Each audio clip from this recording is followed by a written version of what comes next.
Halo semuanya, selamat datang di Explainer kali ini. Gini, siapkan mental dan catatan kalian ya, karena hari ini saya bakal jadi mentor kalian yang paling tegas. Nggak ada basa-basi. Kita bakal membedah langsung wawasan dari para trader kawakan di pasar saham Indonesia. Jujur aja, terlalu banyak orang masuk ke bursa saham dengan ilusi, ya ilusi bisa kayak mendadak dalam semalam. Hari ini kita hancurkan fantasi itu. Kita bahas realitas sebenarnya. Gimana cara kelola modal, bertahan dari hantaman pasar yang nggak menentu, dan ngebangun benteng finansial yang benar-benar kokoh. Yuk kita mulai.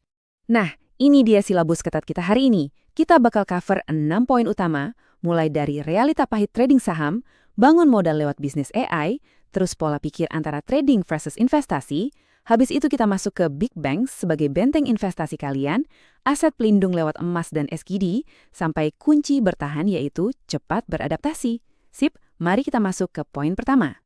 Bagian pertama, realita pahit trading saham.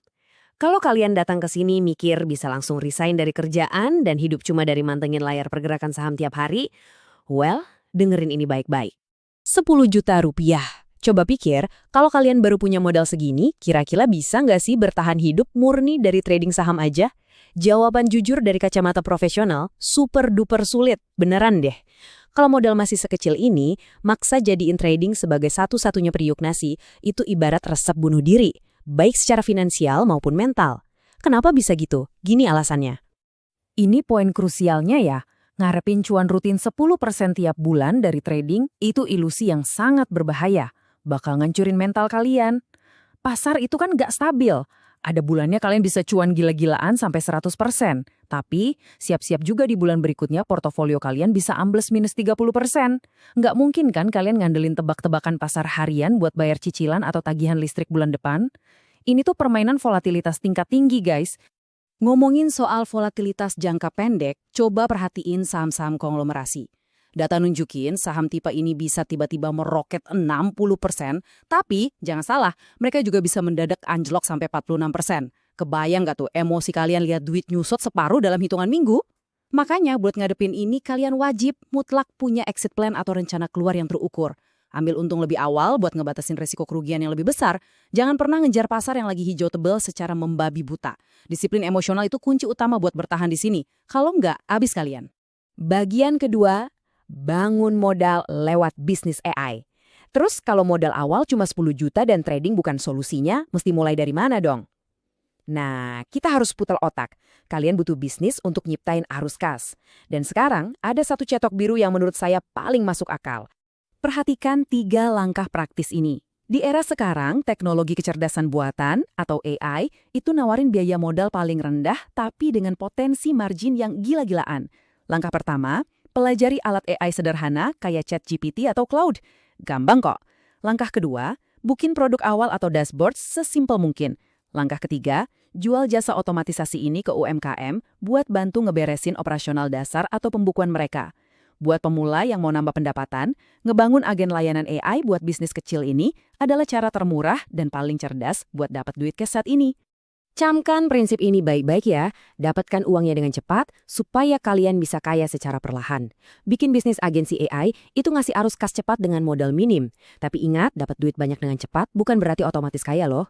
Mapan atau kaya itu butuh waktu. Biasanya digulung perlahan lewat investasi sampai 10 tahun ke depan. Jadi, bisnis ngasih kalian cash flow yang stabil dan pasar saham yang bakal melipat gandakannya pelan-pelan.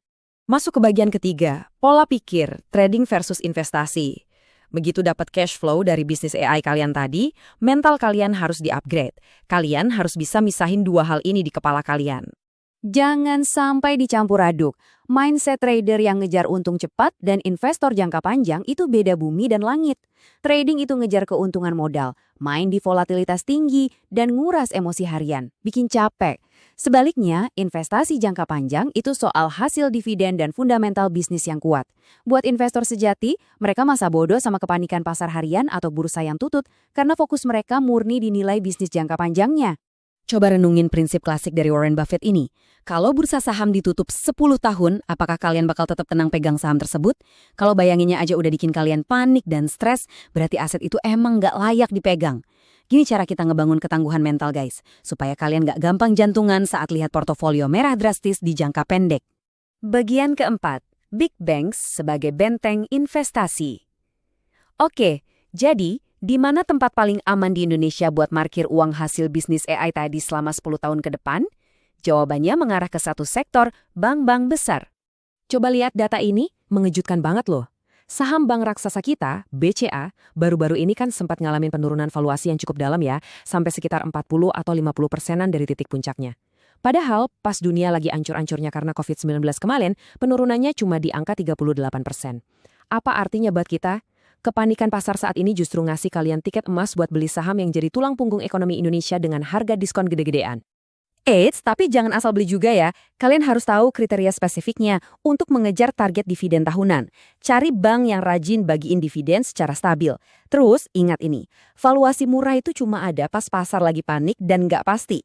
Kalau semua lagi baik-baik aja, harga pasti mahal banget. Pastiin juga bank pilihan kalian itu benar-benar jadi tulang punggung struktural ekonomi yang tak terbantahkan dan punya fundamental sekuat baja buat dipegang dalam jangka waktu lama. Nah, ini dia perisai yang bakal ngejaga kewarasan mental kalian. Dividen yield. Bayangin, ketika kalian invest di bank besar terus harganya lagi turun, atau malah jalan di tempat bertahun-tahun, kalian tetap dapat cash dari dividen ini. Kalian tetap dibayar. Ini alat kontrol emosi paling sempurna buat investor. Jadi kalian gak perlu lagi stres mantengin layar saham tiap detik. Tinggal tunggu dividen cair, beres. Masuk ke bagian 5, aset pelindung, emas dan SJD. Terus pertanyaannya, gimana kalau kita mau diversifikasi resiko di luar bursa saham Indonesia? Aset pelindung nilai apa yang paling make sense sekarang? Berdasarkan analisis, dua aset ini juara sejatinya. Emas dan dolar Singapura. Kalau kita bandingin, emas itu secara fundamental nggak pernah berubah. Di tengah krisis gila-gilaan pun, emas tetap jadi lindung nilai anti krisis andalan. Makanya sering dijuluki uang Tuhan. Nah, kalau dolar Singapura gimana? SGD ini stabil banget dan minim drama karena statusnya sebagai pusat keuangan Asia. Malah, dalam 5 tahun terakhir, performa SGD ini berhasil ngalahin dolar AS loh. Dua instrumen ini benar-benar superior buat ngelindungi nilai portofolio pemula. Bagian ke-6, kunci bertahan, cepat beradaptasi. Kita udah bahas banyak hal teknis dari ngebangun bisnis AI sampai milih bank besar. Tapi ada satu wejangan penting terakhir dari saya buat survive. Sehebat apapun planning kalian, satu hal yang pasti di pasar adalah perubahan. Mau itu pergeseran teknologi drastis ke AI atau pasar saham yang mendadak nyungsep 50%, satu-satunya cara kalian bisa bertahan hidup cuma lewat fleksibilitas mutlak. Kalian harus cepat beradaptasi. Mereka yang kaku dengan strateginya siap-siap aja bakal tertinggal dan mati tergerus zaman. Jadi guys, kita sampai di titik penentuan. Pengetahuan tanpa eksekusi itu kosong. Kalian udah lihat roadmap konkretnya sekarang. Modal kecil jangan dibakar buat tebak-tebakan trading yang penuh ilusi. Tapi putar dengan cerdas di bisnis. Terus, amankan aset jangka panjang kalian secara seimbang di bank-bank besar, emas, atau SGD. Sekarang tanyakan ke diri sendiri. Apakah kalian siap buat berhenti ngejar ilusi cuan instan dan mulai serius bangun benteng finansial kalian hari ini? Pilihan ada di tangan kalian. Mari kita praktekkan. Terima kasih sudah ikut explainer yang cukup intens ini, dan sampai jumpa di pembahasan selanjutnya.